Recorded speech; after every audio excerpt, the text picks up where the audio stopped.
Stop number 2 in Boston on the Freedom Trail is the USS Cassin Young. The Cassin Young is part of the Charlestown Navy Shipyard and is adjacent to the USS Constitution. Let's go check out this World War II destroyer.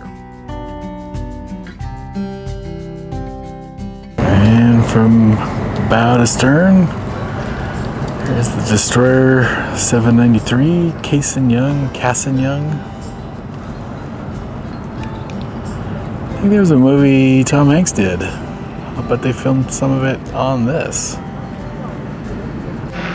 Lots of cool stuff that I've seen just from walking past. So let's go on board.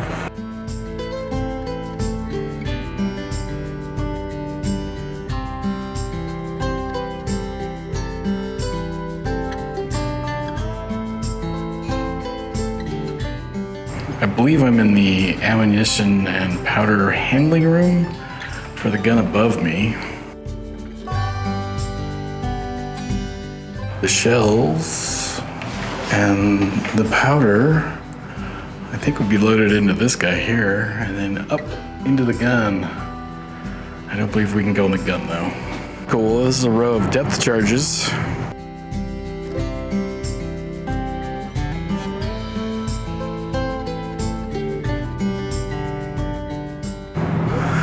Or they'd roll them off the back when they were sub hunting. These are different than what I've always seen on the movies. On the movies, they're just like a barrel. These like little bombs with fins and everything.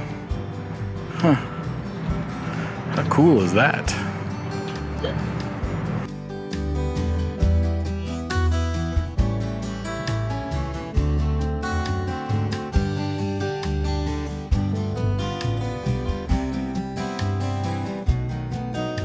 I believe these are the towed sonar arrays, or back in World War II. I don't know if this is World War II state, but water microphones. I don't know what you call them back then. Sonar still? I don't know. Comment below if you know. That's what they look like, at least. They look like, because they got stabilizing fins and they're aerodynamic or water dynamic. Torpedo tubes, and if I recall correctly, these would rotate and fire a torpedo off the side of the ship.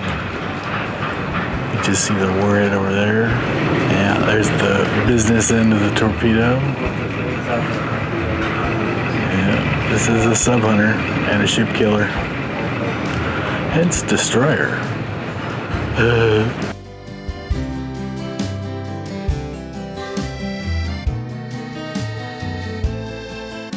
Torpedo propeller, probably. And over here they have the fully assembled section. Propulsion section. I think, maybe, probably. Up above, we got the 40mm anti-aircraft guns. On my World War II footage I've seen, they just loading clips into those little black.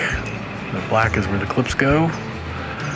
And just throwing metal in the air to stop kamikazes typically, I think. Even with all that, the notes I saw, this ship has sustained 2 kamikaze hits. And just like that, there's the kamikaze remembrance plaque. So yeah, 2 attacks. Sonar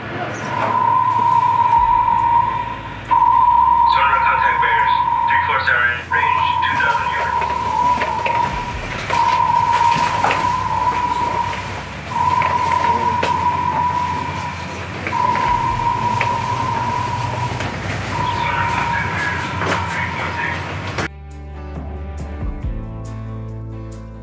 I saw this from the dock. It's another submarine depth charge kind of thing. I think it's called the Hedgehog. So there's multiple projectiles up there, and they would be fired off into a ring.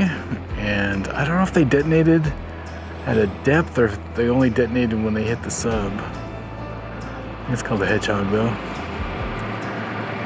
Yep, destroyed the sub. Wouldn't want to be on a sub in World War II, that's for sure. get a better look at the Hedgehog on this side, I think. Well, there's my questions are answered. The bombs exploded on contact and achieved a higher sinking rate against submarines than depth charges did. So there you go. Hedgehog at the front, depth charge at the back. The last look at Cassin Young from the front.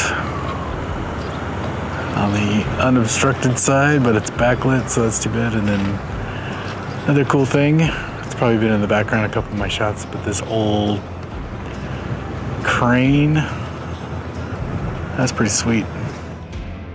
When you visit a bigger ship like the USS Midway in San Diego, you get to go inside the ship, inside some of the engine spaces, inside areas that you don't get to see when you go on the destroyer. The destroyer is much smaller, and as the sign says when you board, it is not designed for tourists. It is a warship. Still fascinating to be on the ship, to see the depth charges, the, I guess, fluid dynamically optimized depth charges was a big surprise to me. I was expecting barrels, and they were not barrels. They were water bombs, which is pretty cool. I highly recommend the visit to not only the USS Constitution, but also the USS Cassin Young. If you have any questions or comments, please post them below. I'll do my best to answer them. If you haven't already done so, this is a good opportunity for you to hit that reminder bell, subscribe, and if you want to do even more, you can go ahead and click the join button, become a member of the channel, and get your name in the credits. Thanks so much for watching today, and happy travels, everyone.